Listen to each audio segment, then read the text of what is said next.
नमस्ते बच्चों, स्वागत है आप सभी का मेरे इस YouTube चैनल पर। और आज इस वीडियो में हम हिंदी व्याकरण से एक शीर्षक पढ़ेंगे जिसका नाम है शब्द विचार।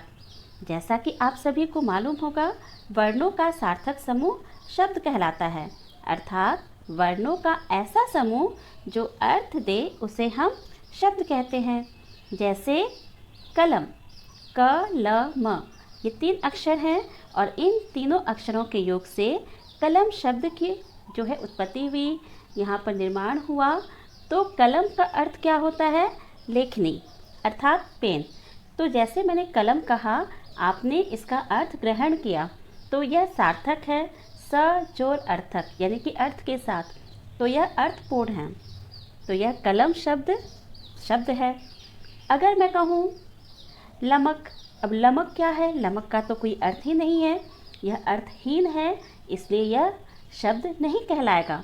वर्णों का समूह है लेकिन अर्थहीन है, अतः यह शब्द नहीं कहलाएगा। अब हम आगे देखेंगे इस वीडियो में शब्दों का वर्गीकरण, यानी कि उन्हें किन आधारों पर बांटा गया है। शब्दों को हम किन आधारों पर वर्गीकृत करते हैं? तो वे हैं 4 आधार, 4 स्तंभ हैं, 4 आधार हैं। पहला है उत्पत्ति के आधार पर, दूसरा है रचना के आधार पर, तीसरा है प्रयोग के आधार पर और चौथा है अर्थ के आधार पर। और आज इस वीडियो में हम रचना के आधार पर शब्द भेद पढ़ने जा रहे हैं। तो उससे पहले हम एक छोटा सा इंट्रोडक्शन इन सभी के बारे में पढ़ते चलेंगे। तो उत्पत्ति के आधार पर में शब्दों के कितने प्रकार होते हैं? 4 प्रकार होते हैं। तत्सम, तत् जोड़ सम, किसके समान? संस्कृत के समान। तो ऐसे शब्द जो बिना किसी परिवर्तन के, बिना किसी चेंजेस के हिंदी में आ गए हैं संस्कृत से, उन्हें हम तत्सम शब्द कहते हैं। तद्भव, अब देखिए बच्चों, संस्कृत से जब हिंदी की उत्पत्ति हुई, इस दौरान कई सारी भाषाएं बीच में आई। संस्कृत से फिर पाली, प्राकृत, अपभ्रंश, तत्पश्चात हिंदी। तो इस जर्नी में, इस सफ़र में शब्दों के प्रयोग में कुछ न कुछ परिवर्तन आते गए। संस्कृत से शब्द उठकर जैसे जैसे इन भाषाओं में प्रयुक्त होते गए, कुछ न कुछ चेंजेस, कुछ न कुछ बदलाव आए। तो इन्हीं बदलाव के साथ, इन्हीं परिवर्तनों के साथ जब उन शब्दों का प्रयोग हम हिंदी में करते हैं तो उन्हें हम तद्भव शब्द कहते हैं। तत् जोड़ भव, यानी कि उससे उत्पन्न, किससे उत्पन्न? तो संस्कृत से उत्पन्न, तद्भव। अगला है देशज, ये 2 शब्दों से मिलकर बना है। देश जोड़ ज, देश अर्थात अपना क्षेत्र, अपना एरिया, और ज का अर्थ हुआ जन्मा, अर्थात ऐसे शब्द जो आम बोलचाल की भाषाओं से उठकर हिंदी में आए हैं, उन्हें हम देशज शब्द कहते हैं। हालांकि इनकी उत्पत्ति का कुछ पता नहीं चलता, ये आम भाषाओं से आए हैं, क्षेत्रीय भाषाओं से हैं, अतः इन्हें हम देशज शब्द कहते हैं। उसके बाद है विदेशी या विदेशज। देखिए बच्चों, हमारे भारत में बहुत मुल्कों से लोग यहाँ पर आए व्यापार करने के लिए, चाहे वो पुर्तगाल हो या फिर वे अरब के हों, तुर्क के हों, जिसे हम टर्की भी कहते हैं अभी, या फिर अंग्रेज़ के हों। तो ये जब भारत में आए तो इन्होंने अपनी एक छाप यहाँ छोड़ी है। इनकी भाषाओं से भी कुछ शब्द हमारी हिंदी भाषा में आए हैं। तकरीबन 6000 शब्द ऐसे हैं जो विदेशी भाषाओं से हिंदी में उठकर आए हैं, तो उनका प्रभाव हमारी भाषा पर पड़ा है। तो इन भाषाओं से जो शब्द लिए गए हैं हिंदी भाषा में, उन्हें हम विदेशी या विदेशज शब्द कहते हैं। अगला है रचना के आधार पर, बनावट के आधार पर।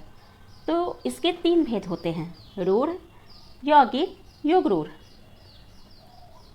अब देखेंगे प्रयोग के आधार पर। प्रयोग के आधार पर 2 भेद होते हैं, विकारी और अविकारी। विकार यानी परिवर्तन, तो ऐसे शब्द जिन पर लिंग वचन कारक काल का प्रभाव पड़ता है, उन्हें हम विकारी शब्द कहते हैं। और इसके अंतर्गत आप पढ़ते हैं संज्ञा, सर्वनाम, विशेषण और क्रिया। अविकारी शब्द, ऐसे शब्द जिनमें कोई परिवर्तन नहीं होता, किसी भी लिंग वचन कारक के कारण कोई परिवर्तन नहीं, सब में एक समान रहते हैं, उन्हें हम अविकारी शब्द कहते हैं। और अविकारी शब्द के अंतर्गत आप पढ़ते हैं क्रिया विशेषण, संबंध बोधक, समुच्चय बोधक, विस्मयादिबोधक और निपात। तो इन सब के बारे में आप अविकारी शब्द या अव्यय में पढ़ते हैं। फिर हमारा अंतिम है अर्थ के आधार पर। अर्थ के आधार पर भी शब्द के 4 प्रकार होते हैं। एकार्थी शब्द, एक अर्थ देने वाला शब्द। दूसरा है अनेकार्थी शब्द, अनेक अर्थ देने वाले शब्द। तीसरा है समानार्थी शब्द, समान अर्थ देने वाले शब्द। चौथा है विपरीतार्थक अथवा विलोम शब्द, अर्थात विलोम यानी विपरीत अर्थ, उल्टा अर्थ देने वाले शब्द। तो इस प्रकार ये मैंने छोटी सी जानकारी आपको दी है। अब हम बढ़ेंगे रचना के आधार पर शब्द के भेद। पहला है रूढ़। रूढ़ का पहले शाब्दिक अर्थ समझिए। रूढ़ का अर्थ होता है किसी चीज़ के लिए प्रचलित हो जाना, प्रसिद्ध हो जाना, सिर्फ उसी के लिए रहना, जिसका एक ही अर्थ हो, उसे हम रूढ़ कहते हैं। तो चलिए सबसे पहले इसकी परिभाषा देखते हैं। रूढ़ का अर्थ होता है प्रसिद्ध, अर्थात ऐसे शब्द जो परंपरागत रूप से किसी विशेष अर्थ के लिए प्रयुक्त होते हैं और टुकड़े करने पर जिनका कोई सार्थक खंड नहीं मिलता, उन्हें रूढ़ शब्द कहते हैं। देखिए सबसे पहले हम यह समझेंगे कि रूढ़ ऐसे शब्द होते हैं जो किसी विशेष अर्थ के लिए होते हैं और जब हम इसका टुकड़ा करेंगे तो कोई सार्थक खंड हमें नहीं मिलेगा। एक उदाहरण लीजिए, पानी। जैसे पानी, अगर हम पानी का खंड करें तो पा और नी ये 2 हमें मिलेंगे जिनका कोई अर्थ नहीं है। अगला हम देखेंगे जैसे आम। आम का टुकड़ा कीजिए तो क्या होगा, आ और म। तो पहला खंड जो हमारा है आ, क्या इससे आप कोई अर्थ निकाल सकते हैं? Just a minute. ये जो हमारा आ है, क्या इस आ का आप कोई अर्थ निकाल सकते हैं? नहीं। म का भी कोई अर्थ नहीं निकलता। इस कारण आम शब्द जो है रूढ़ है। रूढ़ शब्दों को पहचानने के लिए आप उसका खंड कीजिएगा और दोनों ही खंड जब आपके अर्थहीन हो तो आप समझ लीजिएगा कि ये रूढ़ शब्द हैं। अब रूढ़ शब्द को हम मूल शब्द भी कहते हैं। इसे हम क्या कहते हैं? मूल शब्द भी कहते हैं।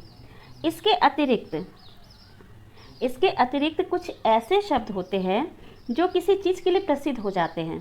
जैसे मैं क्या, जनरली हम सभी वाक्यों में इनका प्रयोग करते हैं। अरे तुम तो 1 नंबर के गधे हो। 1 नंबर के गधे होकर क्या हुआ? क्या वह गधा हो गया? वह जानवर बन गया? नहीं।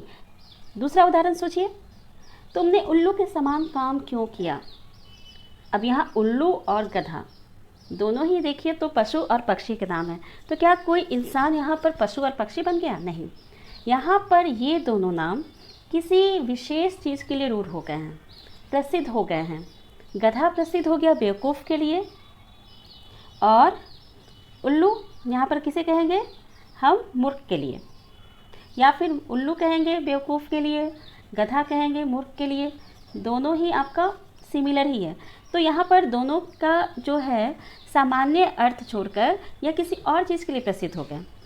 तो यहाँ पर क्या कह रहा है कि जब हम किसी शब्द का प्रयोग विशेष अर्थ के लिए करते हैं तो ऐसी परिस्थिति में भी वे रूढ़ हो जाते हैं। तो यहाँ पर गधा और उल्लू ये दोनों ही जब वाक्य में प्रयुक्त हो रहे हैं तो यहाँ पर ये बेवकूफ़ के लिए और मूर्ख के लिए प्रसिद्ध हो गए हैं। तो यहाँ पर यह रूढ़ हो जाएगा। तो इस तरीके से रूढ़ के भी 2 प्रकार हो जाते हैं। आप लोग आगे पढ़ेंगे। रूढ़ के 2 प्रकार हैं, एक सामान्य मूल शब्द होता है और दूसरा वास्तव में जो ये रूढ़ होता है, प्रचलित हो जाता है। इसके विषय में आगे की कक्षाओं में आप पढ़ेंगे।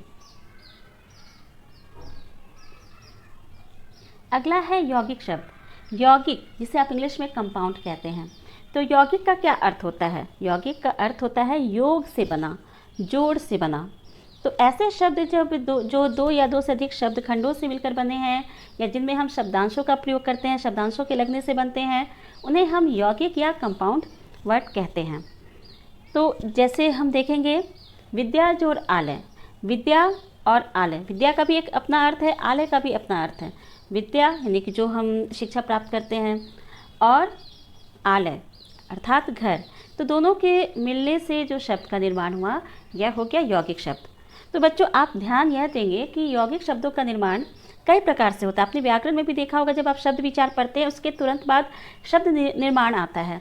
जिसमें आपके होते हैं संधि, उपसर्ग प्रत्यय, समास, अर्थात यौगिक शब्दों का निर्माण इन्हीं पर आधारित होता है। तो जब यौगिक शब्द कंपाउंड वर्ड्स आप बनाते हैं तो वे किस प्रकार से बन सकते हैं? तो किसी भी शब्दांश को लगाने से, यानी कि उपसर्ग या प्रत्यय के लगाने से आपका यौगिक शब्द बन सकता है, एक नए शब्द का निर्माण हो सकता है, या फिर संधि करने से, जैसे विद्या जोड़ आलय, यहाँ पर दीर्घ संधि हो रही है तो विद्यालय बना। उसके बाद समास है, जैसे राजपुत्र अर्थात राजा का पुत्र। लेकिन इसमें खासियत यह होती है यौगिक में कि इनके दोनों खंडों के अर्थ होते हैं, और जब आप इन शब्दों को तोड़ेंगे तो आपके जो है दोनों शब्दों के अर्थ, दोनों खंडों के अर्थ आपको मिल जाएंगे। जैसे हम राजपुत्र को तोड़ते हैं इस शब्द को, तो क्या मिलेगा हमारा? राजा का पुत्र। यह हमारा समास विग्रह हो गया, क्योंकि समस्त पद था राजपुत्र, जिसे हमने विग्रह किया तो बना राजा का पुत्र। ठीक है, फिर वैसे ही हमारा बन गया विद्यालय, विद्या जोड़ आलय, यहाँ पर दीर्घ संधि हो रही है। उसके बाद है इति जोड़ आदि इत्यादि बन गया हमारा, यहाँ पर जो है यण संधि हो रही है, तो संधि के द्वारा भी होता है। फिर उपसर्ग के द्वारा एक शब्दांश लगा देंगे हम, जैसे मान के आगे अप लगा देंगे, बन जाएगा अपमान। तो दोनों ही अपना जो है इम्पॉर्टेंट है, दोनों का अपना खंड है। तो जब भी आप यौगिक शब्दों को तोड़ेंगे तो आपके जितने खंड होंगे उनके अपने जो है उसके अर्थ निकल आएंगे। तो यौगिक शब्द ऐसे ही हैं जो दो या दो से अधिक शब्दों से मिलकर बनते हैं, शब्द खंडों से मिलकर बनते हैं, और जब इनके आप टुकड़े करते हैं तो दोनों का ही अपना अर्थ होता है। फिर है योग रूढ़। योग रूढ़ शब्द क्या है? इसमें योग भी है और रूढ़ भी है, यानी कि योग भी हो रहा है, जोड़ भी हो रहा है और रूढ़ भी हो जाएंगे। ये कैसे हो सकते हैं? हो सकते हैं बच्चों, ऐसे शब्द जो यौगिक हैं, यानी कि दो या दो से अधिक शब्द खंडों से मिलकर बने हैं, लेकिन उनका अर्थ जो है विशेष हो जाता है, उनके शाब्दिक अर्थों से भिन्न होता है। देखिए बच्चों, यौगिक शब्दों में जो शब्द खंड होते हैं उन्हीं से संबंधित जो है उनका जो नया शब्द होता है उनका भी अर्थ होता है। जैसे विद्या जोड़ आलय आपने पढ़ा विद्यालय, तो विद्या और घर यानी विद्या का घर, तो दोनों ही अर्थ आपके सिमिलर हुए। लेकिन योग रूढ़ में क्या होता है कि दो अलग अलग शब्द खंडों से मिलकर बनते हैं, लेकिन इनका अर्थ जो है शब्दों से भिन्न किसी विशेष के लिए होता है। जैसे लंबा जोड़ उदर। ठीक है, लंबा जोड़ उदर में यहाँ पर क्या हो जाएगा? लंबोदर। लंबा क्या हुआ? जिसका बड़ा है, उदर का अर्थ हुआ पेट। तो इसका अगर हम शाब्दिक अर्थ देखें तो लंबा है उदर, जिसका लंबा उदर वाला अर्थात लंबा पेट वाला, बड़ा पेट वाला। तो इस दुनिया में बड़े पेट वाले तो कई लोग हो सकते हैं, तो क्या हम सबके लिए लंबोदर शब्द का प्रयोग करते हैं? नहीं, लंबोदर शब्द का प्रयोग हम गणेश जी के लिए करते हैं। तो यहाँ पर योग रूढ़ शब्दों में योग से बनते हैं शब्द, लेकिन अर्थ होते हैं किसी तीसरे के लिए। उनके दोनों अर्थों, दोनों खंडों से भिन्न इनका अर्थ होता है। फिर अगला हम देखेंगे जलज।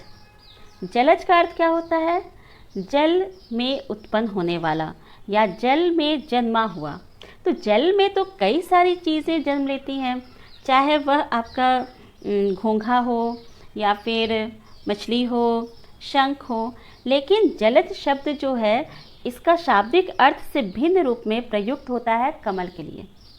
पंकज, पंक जोड़ ज, यहाँ पर योग हो रहा है, योग दो शब्दों का हो रहा है। पंक का अर्थ होता है कीचड़, ज का अर्थ हुआ जन्मा, यानी कि कीचड़ में जन्मा हुआ। तो कीचड़ में तो कई सारे जीव जंतु, कीड़े मकोड़े भी जन्म लेते हैं, लेकिन हम सबके लिए पंकज शब्द का प्रयोग नहीं करते।